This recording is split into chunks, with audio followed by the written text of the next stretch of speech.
If you follow minimalism, you might have come across people who own next to nothing or live in a tiny house. That's not me. Minimalism practically saved my life, but I've come to realize I don't have to do things like everyone else. And here are some of the not so minimalist things I do on a day-to-day basis. First of all, electronic devices.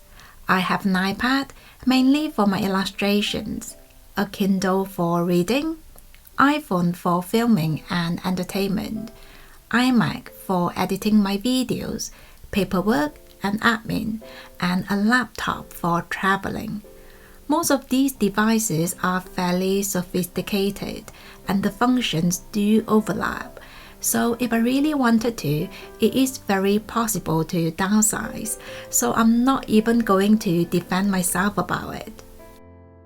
For example, I can actually read my ebooks on my iPad and my iPhone, but I just don't really enjoy the glare because it can feel a little bit draining on the eyes. So I bought myself a Kindle. And this has been a fantastic investment. I've been reading so much more with this, and I can honestly say I'll buy this again in a heartbeat. In fact, I bought my little boy one as well, and he's absolutely enjoying it. Another reason I chose to have more electronic devices than I really need to is that I feel like when I delegate specific tasks to each device, I'm less distracted. When I get on my iPad, for example, I focus on working on my illustrations. I never click on YouTube and I hardly ever check my emails. Meanwhile, when I'm on my iMac, I edit my videos and do my voiceover. To me, this is a place for work and learning, not entertainment. Now, do you really need to compartmentalize things this way to make yourself productive? Not really, but at the moment, this is a system that works for me. One thing I will not do, however, is upgrading my devices for no reason. I've been using my iPhone 8 Plus for more than 5 years, my laptop is 7 years old, and my camera is older than my little boy. But as long as they work, I don't upgrade. Because of the fact that I own designer pieces and I enjoy them, I used to find it really hard to identify with the many inspiring minimalists I saw on YouTube. I mean, there are people who travel the world with one single backpack, people who own no furniture, people who dress the same every day, and so on and so forth. And then that's me with all my designer handbags and shiny jewelry. I wish I told myself it's okay to be different and to embrace my own individuality. Because the moment you recognize you don't have to become someone else, that's when you regain control and power.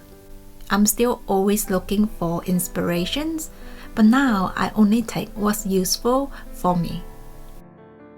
So no, I didn't sell all my luxury handbags just because I decided to introduce minimalism to my life. I still enjoy wearing nice bags, but my collection is a lot more curated now. And I also haven't bought a new handbag in more than 3 years. It's liberating to not be trapped in the vicious cycle of constantly buying and selling. I might not make the cut for the perfect minimalist, but at the very least, I'm now able to enjoy what I have with more appreciation and less emotional attachment.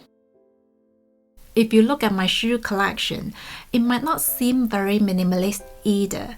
Let me explain why.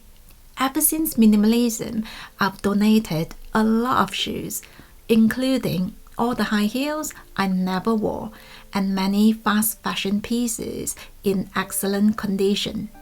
On the other hand, I find designer shoes a bit tricky to downsize. You see, designer shoes are quite similar to cars. As soon as you put them to use, the resale value goes down exponentially. Unlike designer handbags, shoes tend to show wear and tear very quickly. I mean, you can carry a designer handbag 10 times and it might still look brand new, but shoes are just not the same. Not to mention, shoes are also very personal items and completely size dependent. Therefore, it's a lot harder to downsize a shoe collection compared to a handbag collection. I remember selling my Chanel classic ballet flats. It took a while to sell and it was a huge loss monetarily. So I've decided to keep what I have, take care of them, and avoid buying more mindlessly. Last year, we added a new space to our house by converting the loft. Now, this space or the extension project itself is not very minimalist typical. The truth is, we could make do with less, but we just appreciate having more space as a family. Ironically, when I first came across minimalism, I actually thought about selling everything and moving to a very small space. In fact, there was a time where I was really tempted by the idea of tiny house movement. I still find the idea very intriguing, but it just wouldn't be practical for my current lifestyle. I'm someone who needs quite a bit of alone time and space to function properly. I'll be honest, I used to feel really guilty about this, but now I've learned that taking care of myself is actually an essential part of being fully available for the people I care about. At the moment, this is a creative space for me. It's where I do my reading while enjoying a cup of tea. It's also where I get ready for the day, work on my illustrations, take online classes, film my videos, and do my things. A lot of minimalists tend to downsize their living space after decluttering their physical possessions. I guess I didn't quite follow the same path. Even though I own a lot less than I used to, I still very much value having this new space to myself. Something else I don't do even after minimalism is having a capsule wardrobe. It looks like the concept of a capsule wardrobe works for a lot of minimalists, but it's not something I aspire to, mostly because it doesn't really make sense for my current lifestyle. Now, I don't own a massive wardrobe, but I like having a bit more than my bare essentials because this allows more flexibility for my laundry schedule. I also feel like when I don't strip my wardrobe to the bone, I end up shopping less in the long run because I can better accommodate to any kind of social events. Even though I've cut down on my shopping on the whole, I actually have no qualm buying something in multiple if it fits me really well. This explains why I have the same shoes, same boots, same shirts, and the same scarves in different colors. Earrings are my muse. Even when I'm home by myself, I like to wear my earrings and I enjoy rotating my pieces. I don't necessarily put in the same effort with my small leather good pieces or even my necklaces, but earrings are my soft spot. Now, this video is not sponsored, but you guys probably know how much I adore the diamond earrings from Idol. It's truly amazing to be able to work with a brand that aligns with my style so much. I'm also really grateful for the creative freedom that let me choose the pieces myself, so I'm able to add new pieces very intentionally and enjoy them thoroughly in my everyday life. Another way I kind of rebel against minimalism is that I still have paper clutter. In the last few years, I tried to digitalize as much as I could, but in certain areas, I still very much prefer working on paper. I plan my schedule on a yearly planner instead of using the Google Calendar. I like how I can flip through the pages, plan with different colors, and tick off my to-do list with a physical pen.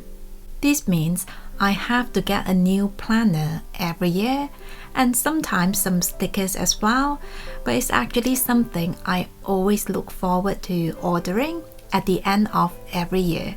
I really enjoy taking the time to plan my year, write down my resolutions, and pencil in the important dates.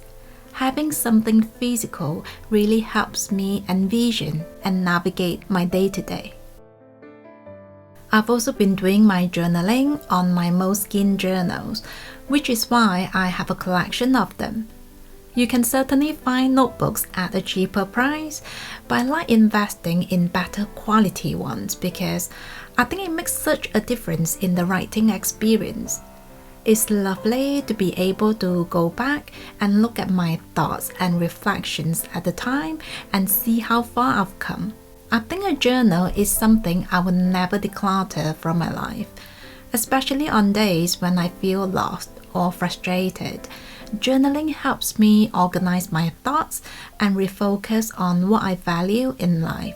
Interestingly, I also get many of my video ideas through journaling. I just want to say, when I make videos like this, I'm not trying to justify my life or my actions.